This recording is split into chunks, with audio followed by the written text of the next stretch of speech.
The Grand Metropolitan Theater glowed under crystal chandeliers, every surface shimmering like money had been poured over it. Tonight was the city's biggest cultural event, the annual Winter Symphony Gala. Guests arrived in gowns that brushed the marble and tuxedos tailored within an inch of perfection. But the room shifted when Elijah Brooks walked in. Tall, black, dreadlocks tied neatly behind his head, a deep emerald suit, bold but elegant. He looked like success wrapped in silence. Beside him was his little sister, Naya, 13 years old, in a silver dress she'd spent weeks choosing. Elijah had saved for months to bring her here. It was her dream to hear a live orchestra.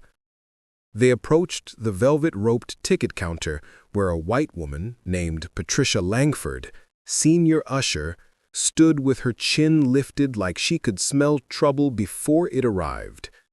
She eyed Elijah, then Naya, then Elijah again. Her smile never came. Elijah presented their 2 premium tickets. Patricia didn't take them. She tapped her nails on the counter. "Those are for the Platinum Terrace," she said. Her voice sounded like polished stone. "Are you sure you're in the right spot?" Elijah kept his voice warm, gentle. "Yes, these are ours." Patricia lifted her chin higher. "I don't mean the line," she said. "I mean the section." Naya's shoulders drooped. Elijah placed a hand on her back. "Steady. We're right where we're supposed to be." Patricia let out a breath through her nose, the quiet kind that said everything loud. "Well," she said, finally taking the tickets, "let me just make sure these aren't counterfeit." Naya's face fell. "Why would they be fake?" she asked softly. Patricia ignored her. She inspected the tickets as if she were checking dollar bills under UV light. A couple nearby shifted awkwardly. A white man whispered to his date, "Why is she acting like that?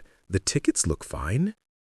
Another bystander, a young Asian woman in a sparkly gown, slowly raised her phone and hit record.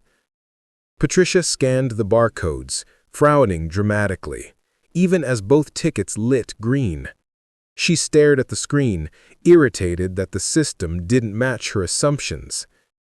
"They're valid," she admitted. Naya brightened. Elijah gave her a small smile, but Patricia wasn't done.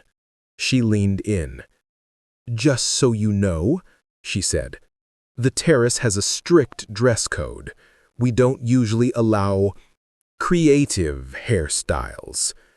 Her eyes flicked toward Elijah's locks. The air thickened. Naya whispered, "Eli, can we just go in?" Elijah wanted to walk away, but he also wanted something more, to make sure no one did this to his sister in the future. He inhaled deeply.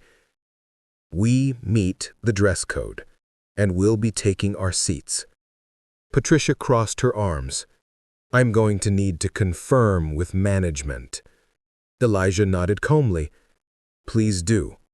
The recording woman shook her head in disbelief.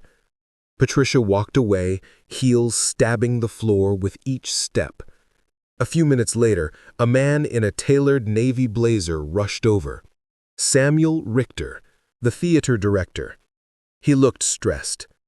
"Mr. Brooks, I'm terribly sorry. I was told there were concerns." Elijah gestured toward his sister. "She's been looking forward to this for months." Samuel's face softened at once. He kneeled to Naya's height. "You're going to love the music," he told her. "I'm so glad you're here." Then he stood, turned to Patricia, and said, quietly but firmly, "Your bias just went viral." Patricia froze. Samuel gestured to the recording woman, whose live stream was already filled with angry comments. He looked at Elijah. "You and your sister are honored guests tonight. I'd like to personally escort you to your seats." As they walked down the aisle, the orchestra tuning in the background, Naya whispered, "Eli, why'd she treat us like that?" Elijah looked at her. He didn't sugarcoat it. "Some people don't see us until we refuse to disappear." Naya held his hand tighter. When the musicians took their places, the conductor, a black woman with silver braids and a presence that filled the room, stepped onto the podium. The audience erupted in applause. Naya's face lit with awe. Elijah whispered, "This is why we belong here, because greatness comes in every shade." The music began, soft, rising, powerful. A symphony that didn't just fill the hall, it rewrote the narrative of who belonged in it. And online, across thousands of screens, the world watched the video titled, "When a Bigot Tried to Stop a Dream."